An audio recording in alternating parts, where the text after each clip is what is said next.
Hey, Sister Brunch listeners. Before we get into this conversation with the fabulous DeShuna Spencer, we wanted to let you know that this episode contains references to homicide and violence against Black men and women. This topic occurs briefly within the first 10 minutes of our conversation. Thank you all so much for listening to Sister Brunch, and here we go.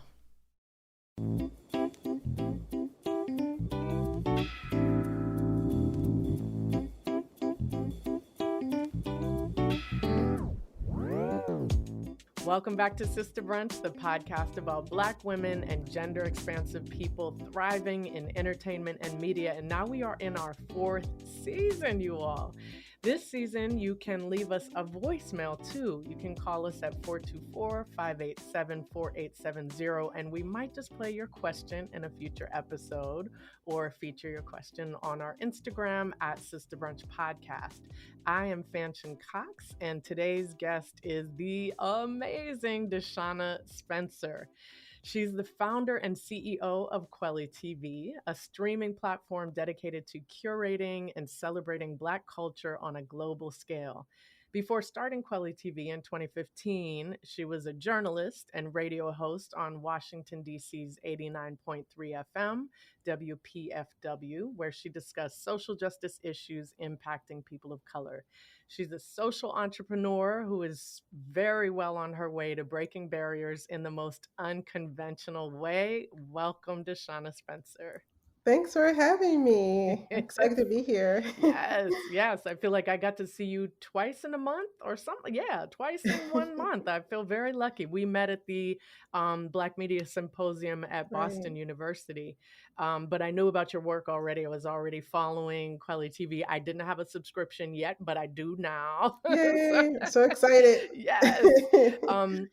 So we always like to start the show by asking our guests, because we really want to kind of inspire our listeners to know that this is a path that they can take, and it takes hard work. But so we always like to ask you to go back to the beginning, as far back as you would like to go back, that actually eventually led to you running this streaming platform. Wow. How far do you want to go? What day were you born? No, I was however far born by you the would. river in a little tent. No, Yeah, there you go. There you go. um, so it's interesting because as a kid, streaming didn't exist. So a lot of people say, what do you want to do when you grow up? I mean, for me, I knew I wanted to be a storyteller. At least I knew that much. How I would be a storyteller, I didn't know. So I'm from Memphis, Tennessee, working class parents. I was the kid I lived like in an inner city community in Memphis. We were actually bused, my brother and I were bused from Mm. our inner city. It was kind of like a lottery type of deal where there was like a quote unquote better school in a better part of town in Memphis. And we won like this lottery. Mm. And so my brother and I were bused to another school outside of our community. And we were one of few Black kids at this school. At this particular school, I really began to have a love for reading and writing. I mean, so much so that my parents, that was like our field trip. We were working class, so I didn't go on vacations, but books were my way of visiting parts of the world. And Mm. I didn't go to the little kids section of the library. I was in the adult section and I was reading very adult books. Don't ask me what I was reading because I forgot them now, but I love reading these. I wanted a challenge, and Mm. I was pretty much the most read student every year. We used to have like a reading like a contest, how many words you can read Yes. like a month. I won every year. I was the most read like in my class. And by the time I was probably like in the 5th or 6th grade, I kind of decided I want to be a novelist at that time.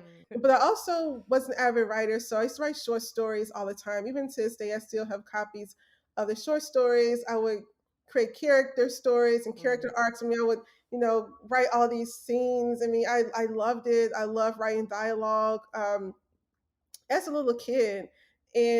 But because I grew up working class, I mean, it wasn't like my parents were like, well, let's try to publish Put you this. in, right, put you in classes, even like they just don't know how to direct you because they haven't been exposed, right? Exactly, Yeah. exactly. And so I don't blame them at all. I mean, like they didn't Mm. know. They didn't think Right. a child could be a published author or anything. but I thought my stuff was pretty good. I used to enter into, contests in school. I mean, I thought I was a really Yes. great writer. It wasn't until I would say like middle school where it transitioned from novelist to maybe journalism. I think I mentioned like during the speaking engagement at Boston we were both at. I used to watch Meet the Press, every morning before church. Yes.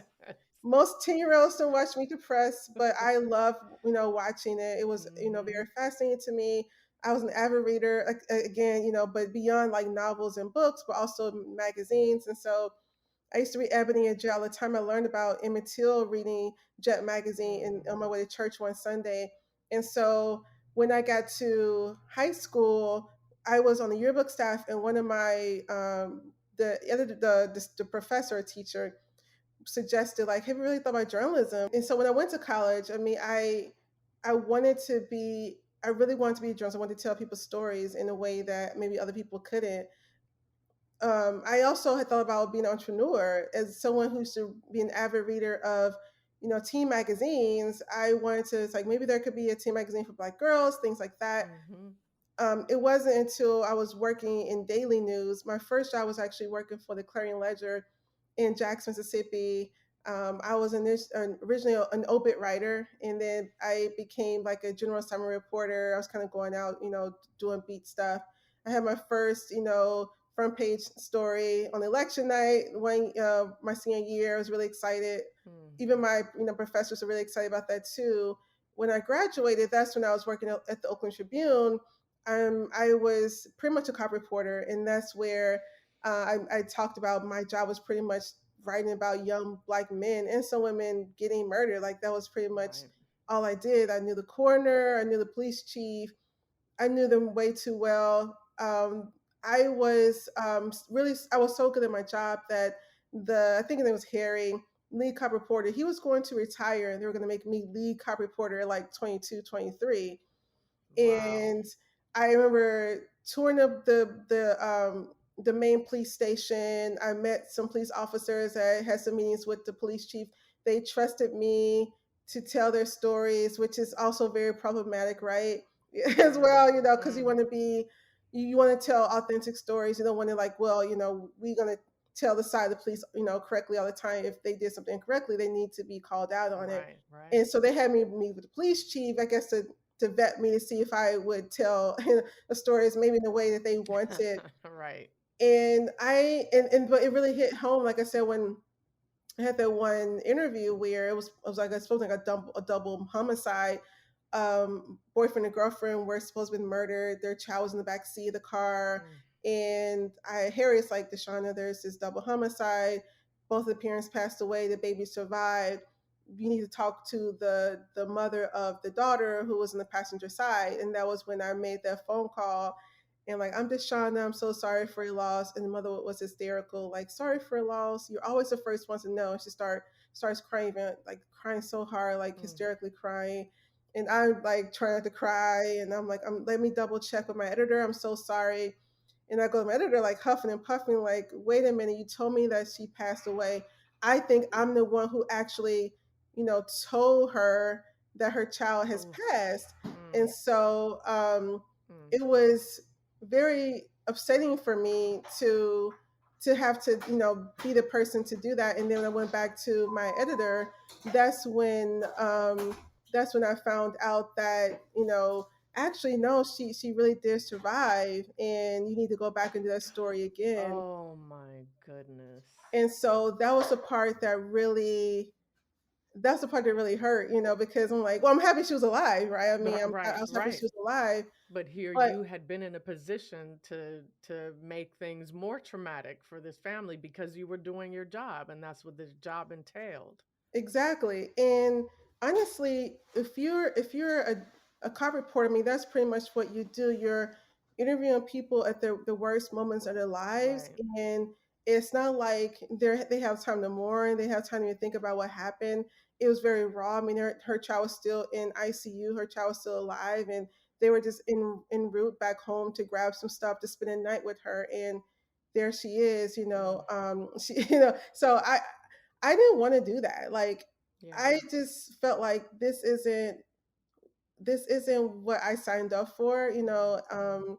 as a journalist, and I was trying to figure out like what can I do? Like what type of job can I do as a writer? Like how can I tell these stories differently in a way that I'm not causing Black trauma? Like I'm the cause of it. I mean, Right. I tried to do the best I could. I would try to, Right. It was your job, and yeah, and we need us in those positions, those, Black and brown people, but also folks with empathy in those positions, because it continues, right? That kind of role continues, but at the same time, you knew, you were like, I can't keep doing this. right, And right. you pivoted into bringing joy to so many people through KweliTV. Like that's the piece that I think so many of us feel stuck in, something that we don't like to do, but you were literally like, this thing that I'm going to turn this, this job that I'm not loving, but the skills that I'm learning. And you're a filmmaker, you're a documentarian, and you were like, let me figure out how to make sure people can have access, see themselves, see a broader story than the stories that you were limited in telling as a journalist, right?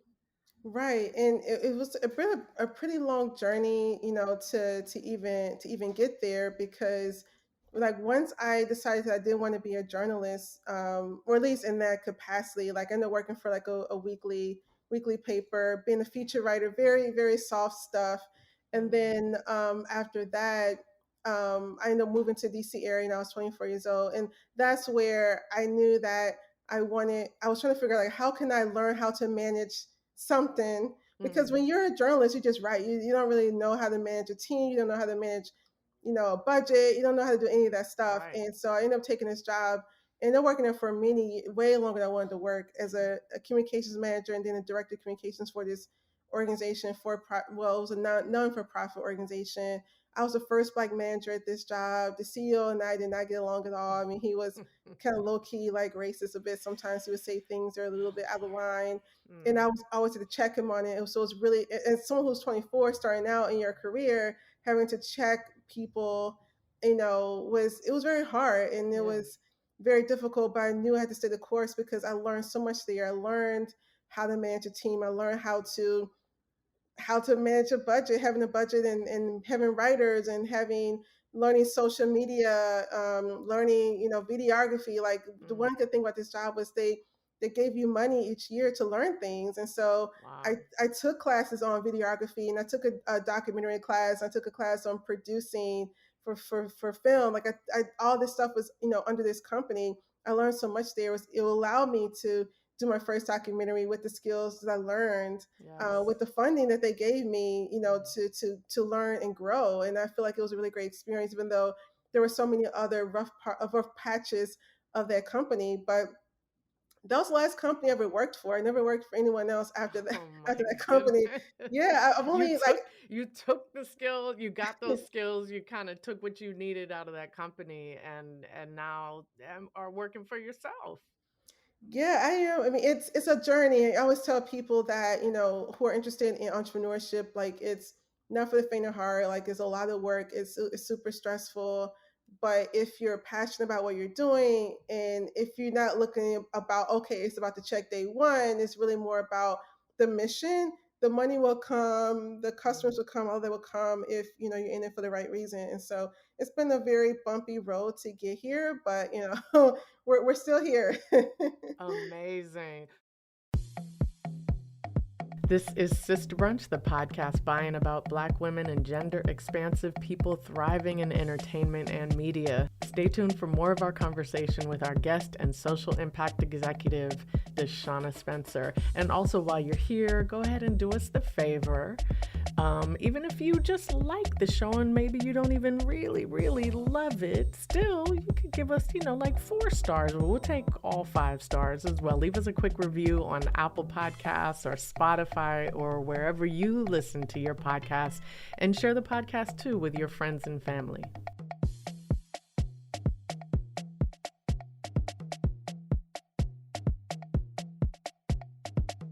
We're back and ready to chat more with DeShuna Spencer. I want to dig into a little more now, specifically on KweliTV, because I'd love you to share, first of all, why you named it KweliTV, and what can we see on KweliTV, and then maybe a little bit of the technical, like how you understood even how to create a streaming platform. So that's a lot of questions, I think but I yeah, remember okay, it. good. So Kweli TV, well, Kweli means truth in Swahili. And Yes. when I was coming up with the concept, so when I was thinking about starting a streaming service, before I started this company, I actually had an online magazine. Like I actually thought that would be my legacy. It was called Empower, and that's why my radio show on WPFW was called Empower Hour. It was an extension of my online magazine. But one day, actually, it was not long after I had done my or I started working on my documentary. I had this idea for a streaming service just came to me watch like flipping through cable. I just didn't see anything I wanted to see. I didn't see myself Mm-hmm. represented. I wanted to see more documentaries. I wanted to see more Black history. I wanted to see more independent films. Besides having to travel somewhere to a film festival, I wanted to see it, Right. my home. And I was like, okay, what would I name this company? And everything that I learned, about being a former journalist and understanding the concept of authentic storytelling and how storytelling really impacts implicit bias and so many things, I started trying to figure out, okay, what does truth mean in other languages? And I ended up choosing Swahili mainly because of Kwanzaa, and most Americans Yes. know Swahili because of Kwanzaa, and that's the main reason why I chose the language Swahili. But I knew I wanted it to be truth. Like I knew I wanted to tell authentic stories. I just don't want to be called Truth TV. I wanted it to have a ring to it. Kweli TV has a ring to it. Yes. And so the type of content that we have currently over 600 titles representing the entire African diaspora. So Yes. content from here, like North America, Mhm. Africa, Latin America, the Caribbean, Europe, Asia, and Australia, all Black stories. We're Yes. everywhere, and we really want to be the platform that really showcases the diversity of the Black experience. For a lot of us, we can't travel to other parts of the world. Through our platform, you can, just like as a kid, when I was reading books, I could travel somewhere. You can travel to Venezuela and see what it's like to be Afro Venezuelan or Afro Caribbean, whatever. Yes. You can see that through the platform. What is it like to be in Ghana or in Tanzania? What is life like in in Brixton in the UK? Like those are type of things that we really offer at Clay TV that you really can't see on other platforms. I think Mm. it's so important to be able to do that. And also even just, I talk about it from a global perspective, but even for here in the US, we want to show a different side to the Black experience. I think a lot of times for traditional media, a lot of the stories tend to be one-sided about what Mhm. it means to be Black. And we really want to, and it's a lot of times in trauma, so a woman scorned Yep. or her husband did this or he's in prison, and not to say we don't have those types of stories about the realities of some of the injustices that's happening in America, Mm. but we also want to celebrate the Yes. best of our culture and I think that's why that's why we do is what we do is so important. And so that's kind of the type of content that we have.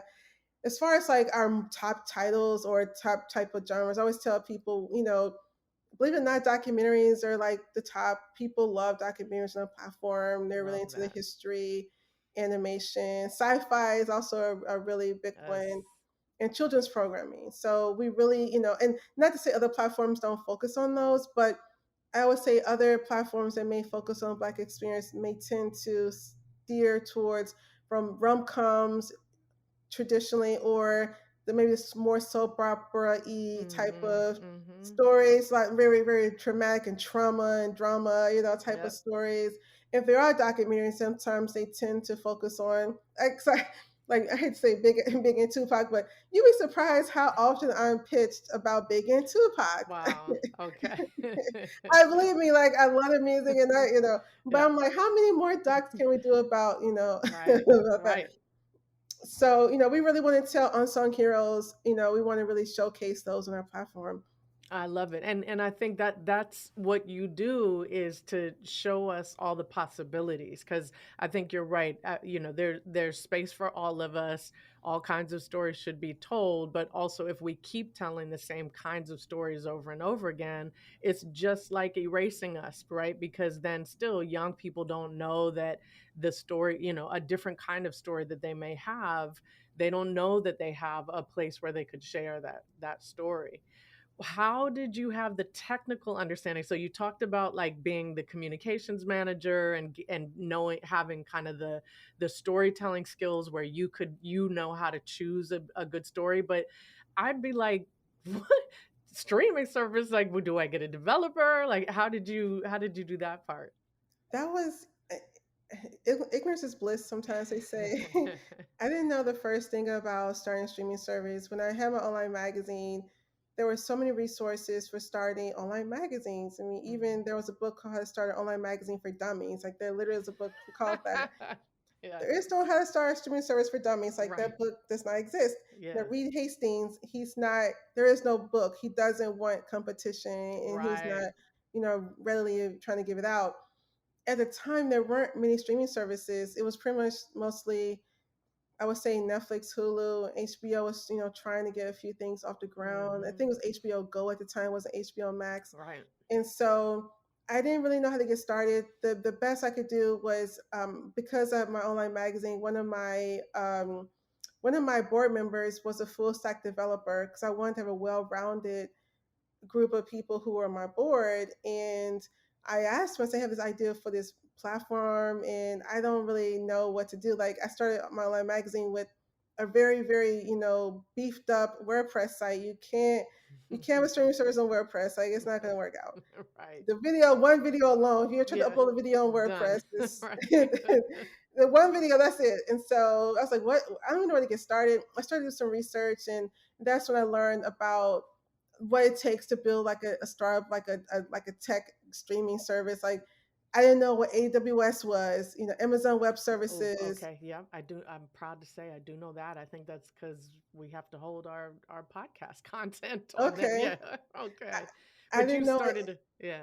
Yeah, I started to do research. I didn't know about AWS, and I learned Mhm. that Netflix, they use AWS for something called CloudFront, and so it's very technical, but this is something I learned. So the reason that, but when Netflix first started, the issues of the buffering was that they weren't using a type of technology that allowed people to stream anywhere in the world. So let's Mm, say if your company is based in like LA, and your servers are in LA, the people who are, within their range are going to have the best, streaming experience. If someone is streaming from New York, it's going to buffer more because the server is further away. With okay. CloudFront, which I learned, by doing my research, CloudFront is what Amazon uses to allow platforms, even like a Uber, whatever, who to be able to use the closest server to where people live. Okay. To And where the so, individual that's so like each of your subscribers are watching from something that's close to where they live. exactly, Oh, exactly. okay. And people didn't realize this. So when I would talk to the other developers, like, I want to build your streaming service. We have a bunch of servers. I was like, well, AWS, well, we're probably cheaper. I'm like, no, because I was always trying to explain to people, like, your servers in Northern Virginia. If someone wants to watch this in Nigeria, they won't be able to. Like, it's Right. talk about buffering in New York. Right. Nigeria is going to be like Like just next year you'll be able to watch, just press play now and come back in a year, right? exactly, exactly. And Right. these are things I had to learn. I didn't know anything about MVP, a minimal viable product. And when I had this idea for KweliTV, I wanted to build this big, the whole shebang and make it amazing. And that's when the full stack developer on he was on my board. It's like, no, you built the MVP. You don't want to build. And I was pushing back a bit. He was like, no, you built the MVP. You don't want to build the best product. You want to build enough just for people to like it, because it may change. You may see that you built it one way and you're seeing customers are liking it another way, and you spend all this money to build some Mm, stuff that maybe people don't want. So you build the minimal product first and then expand it from there based off of user feedback and usability and surveys and stuff like that. So I took his advice. Y'all, we are getting a business lesson. I love this entrepreneurial advice today. Wow. Okay. Even by the way, I have to say, even the fact that you had a board, like that's the kind of thing that I think we don't always think about as we're creating a business, right? Is like you do need support. Hmm. And a board is a perfect way to do that. And in fact, I'll admit I haven't thought about that for my company yet. And I'm like, right, a board, that makes so much sense.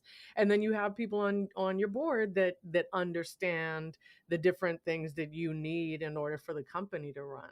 Exactly. And Amazing. so, and it was, he was really, really helpful. He connected me with another developer because he said like he couldn't really do it, but he knew someone who was more well versed in sort of developing bigger Hmm. projects. And I hired this guy. I ended up winning a grant. It was $20,000 through Unity Journalists. Yes.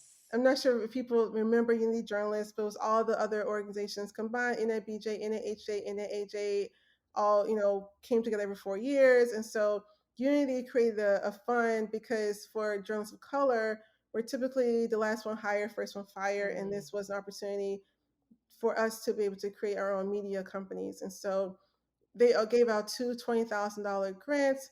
They gave one to NABJ founder, which is myself, and one for NAHJ, Hispanic Association, and he won $20,000 as well.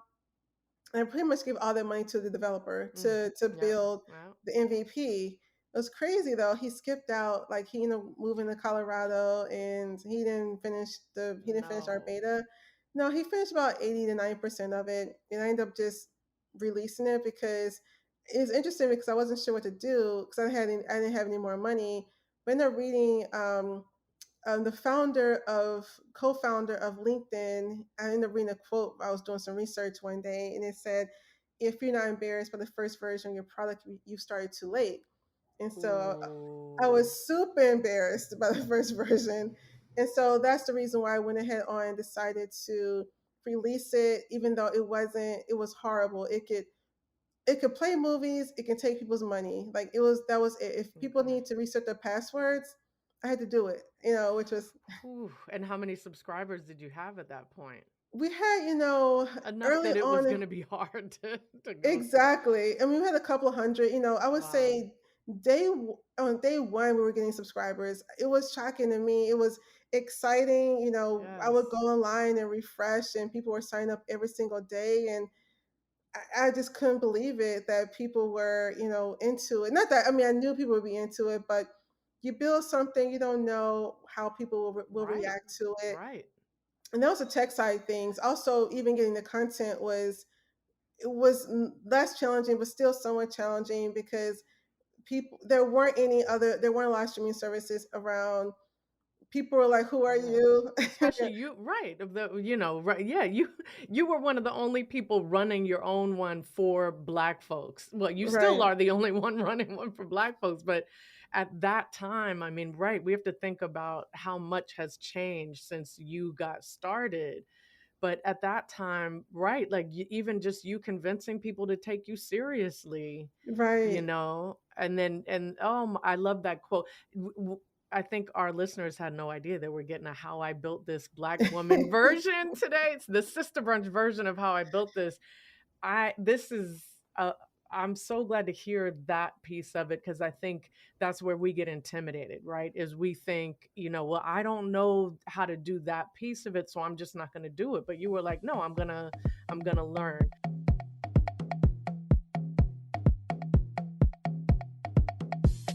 Hey, it's Fanshen Cox, and you're listening to Sister Brunch. We'll be right back. And during this quick break, if you haven't done this already, go ahead and follow us on Twitter at Sister Brunch, and we're also on Instagram at Sister Brunch Podcast.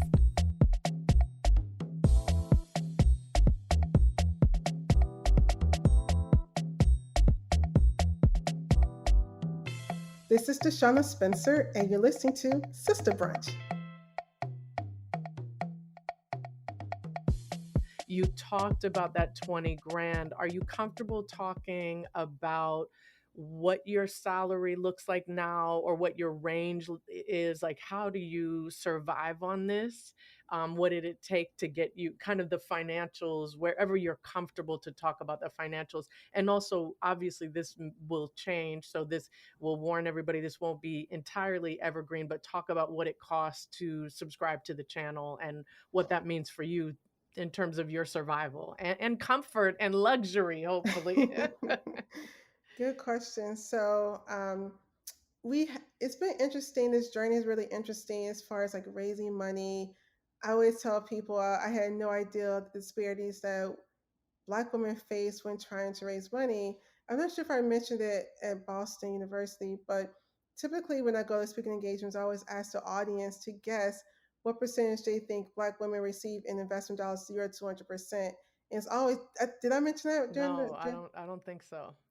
what do you think the number is? Okay. Between like, so I think like, I forgot, like maybe $1 billion is allocated every year to startup founders. Okay. What percentage do you think Black goes women to get. Black women? Even like women in general, and then Black women. I'm really curious Okay. to hear your So thoughts. that's the thing. I mean, white women, I would say maybe they're up there at like 30%.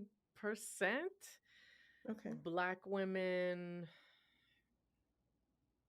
I mean, I hope it's somewhere around 15. I mean, obviously, I hope it's a lot more, but 15? Half of that? No, I'm gonna be sad when you So tell me you gotta what be is. really. I mean, usually people are mouths like are wide open. So for white women, is 2.3%. What? It's on what? Oh my goodness. Right. Okay. So Women now make up half I'm the afraid to population. know. I'm afraid to know. White women, so white women not getting any money. Black women getting scraps. Definitely So not. when I started the company, it was 2 point. I'm sorry. For Black women, it was 0.2% when I started the company. What? Now it's about 0.6%. So not even a full 1%. And or no, it's 0.33 or something like that. And that's zero. Okay. It's like 0.33. And for Black people as a whole, it's like 1%. So it's really, Wow. really bad. Now that goes to show you. So basically, white men get all the money. It's not Yep. even not even the white women. White women aren't getting the money either. Like white women are only getting 2.3%. Wow. I didn't know that going in. I had no idea they would be that difficult to raise money. It's been extremely hard to raise money. I know we would probably be much further ahead if we would have been able to raise money. When I started the company, I really assumed that I was on. We are going to Stanford's YouTube channel and watching pitch competitions and practicing Hmm. and learning about the tech industry ecosystem. And if you get customers and you're starting to see growth, you get money. And it Right. would streaming was so early at the time, I thought it would be a shoe in. We were kind of very early on to the game, but people didn't want to invest in Black media, and they were like, well, Netflix can just do what you do, Mm. or maybe not, or maybe we can be our own thing. It was very difficult. I was very depressed the first couple of years of starting the company because we were running out of money, and our beta was in such disarray that we started to lose customers because people were just frustrated with the site. People like, because Mm. I had to explain to people what a beta was. I mean, Black people didn't know what a beta was, and then Right. when I told them, they were excited. We would get these emails like, "Hey, I found this wrong. I found that wrong." They felt they were being a part of our process to make it Yes. better. Yes. But 2 years go by, and And they're like, okay. Yeah. Right. what is Wow. going on? It wasn't until it was December 2016. I was watching a video of Ava DuVernay, and she was speaking at NYU, and I was probably crying or something, Mm. just depressed. And she was talking about the early days of her trying to make her first film, Mm. and she was mentioning how she would go to these events. I mean, she was in the industry, but as a She's a publicist and marketing, not publicist, right? really, and on the other side of things. And she mentioned how she would try to meet with people, or the thing, you go to events and you're thinking that you will make a connection, and kind of like that, desperation thing. She talked about how she used to kind of exude desperation, Mm. and she really talked about how when she goes to events, she sees desperation of other people, and she knows because she was that person at one point. Yep. Being in DC, same thing like it being in LA. you meet people who they go to events, they go to network, hoping that they meet that one person Mm-hmm. that's going to change their lives, or you get that one check, you get that one opportunity. Those things do happen, right? You meet Snoop Dogg and he tweets about you, and Yeah. the rest is history. Not to say it doesn't happen. For the most part, it doesn't happen like that for most people. Not when we're And talking the percentages that you just shared. Like it definitely doesn't happen for us, right? no, not for Black women, not Right. at all. And so she said that she stopped sort of doing that, and tried to figure out, like, how can I just make this happen? And that's when she funded, I think, her first film through her credit cards, and she Mm. just got her friends. She basically decided to network, parallel Yes, networking, yes. and people that she knew who Right. would, and they filmed it in a couple of days, and the rest is history, right? I'm sure there were lots of, things happening, ups and downs, but she took matters into her own hands. Yes. And I went into the next year trying to figure out, how can I take matters into my own hands. I do not want a Silicon Valley bro to Mm-hmm. dictate whether or not I become successful, because he did not write me a check. And Yes. so in 2017, I started working on pitch competitions. My first pitch competition was actually February of 2017. It was a Harvard Business School. I found out about the pitch competition 2 weeks before it was supposed to happen. I only had a couple of $100 left in my business account. We were running on fumes. I had just enough money just to fly to Boston. One of my friends was like an RA at a small college in Boston. I stayed with her. I stayed in the dorm room illegally. Technically, I wasn't supposed to be there, but I couldn't afford to be. I Yeah. couldn't. I couldn't afford like a hotel, Yeah. and I stayed with her and used my last dime, and I just practice that pitch. I was so nervous. And it's interesting how things work with, with business, how it's up and down. I had just applied for another opportunity, and I remember I sat down and I was just checking my phone because people were pitching before me. They didn't really tell us what order we were going to be in. They just would call your name, and so I was just kind of sitting there waiting for my turn. And I remember just checking my email really quickly. Another opportunity, email. Anyone who's in the industry, like, you get the email. If you're applying for something, if the first line is an update on your application, Yeah. Right. Like you didn't get it. right, right. It's not congratulations, it's an Exactly. update. And you're like, Yeah. oh well. So I saw the email. It's like, an update on your application. Thank you so much. Oh, but and then literally once I like closed the email, I heard my name. Up next, DeShuna Spencer with Oh KweliTV. no. Oh In those no. moments in your life, right? You get a rejection. You just get a rejection, something you wanted, and then you're right. Another opportunity is facing you, head on. What do you do? Do you like go up there and like, I'm sorry, guys, or do you like say, you know what, I missed the opportunity. Let me rock this one because this is an opportunity for me, and I won the pitch Yes. competition. Yes. I won every pitch competition that year. Actually, I didn't. Yes. I've only got second place like maybe once or something, but Go in all the ahead. years I pitched, but I always win. Go I go to ahead. win. I go to win. So I'm really anal about about putting my life in my own hands. I think Yes. as Black women in particular, no one's coming, or even Black people in general, because my husband and I are talking about this. Like, no one's coming to save us, No. and No. we have to figure out, how can we as a community build ourselves up, without having to rely upon outside dollars. Yep. It's interesting because we haven't really been, I guess, stamp of approval by Hollywood. People see me as a nobody in the industry, and That's gonna I change.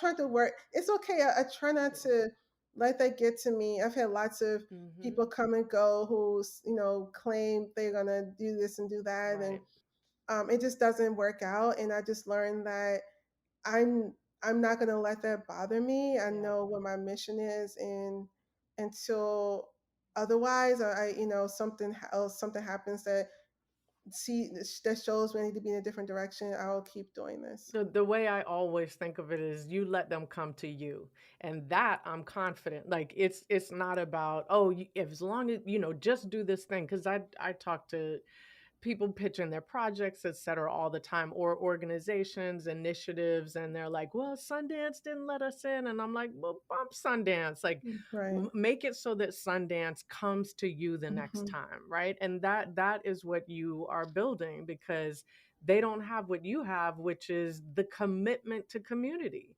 Like, that's Right. everything. Your authentic, like the authenticity with which you created this company, and the meaning of it, the the content you're committed to, that we don't get to see even on other Black content platforms, that will draw people in. You've got community, and all these other platforms just don't have that. So I'm not going to blow smoke up your butt about what we can do in Oh, Hollywood, but I am going to be in touch about what we can do together.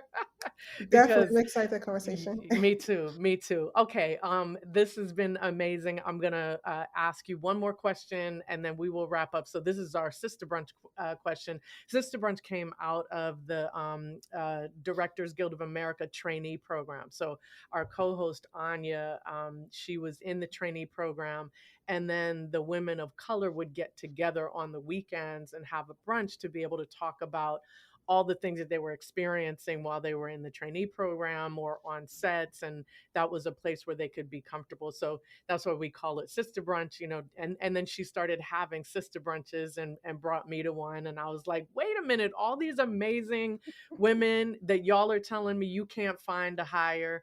That's why we created it. So you are sitting down to a sister brunch with a young version of DeShuna, and we want to know, what are you eating together? What are you drinking together? And then what advice are you giving her? A young DeShuna, being from Memphis, either I would have been eating a hot dog, unfortunately, chili cheese and coleslaw. That's the way we eat it in Memphis. It's Tastes horrible. good. That's how I grew up. Or barbecue. I mean, like Mm, I used to eat my fair share of barbecue sandwiches. yes. What would we be drinking? I started drinking soda like a long time ago. Like as a kid, I started drinking soda. So I probably just been drinking water, Mm-hmm. honestly. Mm-hmm. And what would I tell my younger self, or Yes. what we talking about? I would actually tell my younger self, like, you got this. Don't worry about the future. As a kid, I was always so worried about where I would be in life. I held really low self esteem. I had like a bit of a stuttering thing, Mm, and even though I would love to read, I would get myself together and make sure. And I always felt that maybe I wouldn't be as successful. A lot of people didn't see potential in me, mm, and I fought so hard to like prove people wrong. And so I had a huge chip on my shoulder growing up, and I would just tell her, "Girl, why you worried? You have no idea, where the places you're gonna go, the things you're gonna do in life. You got this. You have nothing to worry about." I would just and give her a real big hug and say, "You're beautiful," because I didn't think I was beautiful either. You mm. know. Thank you so much, DeShuna. This has been incredible, inspiring, educational. Support the platform. And yeah, we're so glad to have you on. Thanks for having me. This has been a great conversation. Thank you so much for listening to Sister Brunch. We're the podcast that brings you the stories of Black women and gender expansive people breaking barriers and bringing joy to the entertainment and media industries. This is our 4th season of Sister Brunch. You can read the transcript of this show and listen to all of our previous episodes at sisterbrunch.com. As always, thank you so much for your support, and please remember to subscribe to the podcast. That's one way you can support us. You can leave a review. We always appreciate that. You can share it with your friends and family. And you can also follow and interact with us on Instagram at Sister Brunch Podcast. And you can always listen to Sister Brunch on Apple Podcasts and Spotify. Sister Brunch is brought to you by Trujillo Productions. Our senior producer is Sonata Lee Narcis. Our producer is Brittany Turner. Our executive producers are Christabel Nsiabwadi and Anya Adams. Our associate producers are Farida Abdul Wahab and Mimi Slater. We acknowledge that the land we record our podcast on is the original land of the Tongva and Chumash people. See you all next time. Until then, take good care.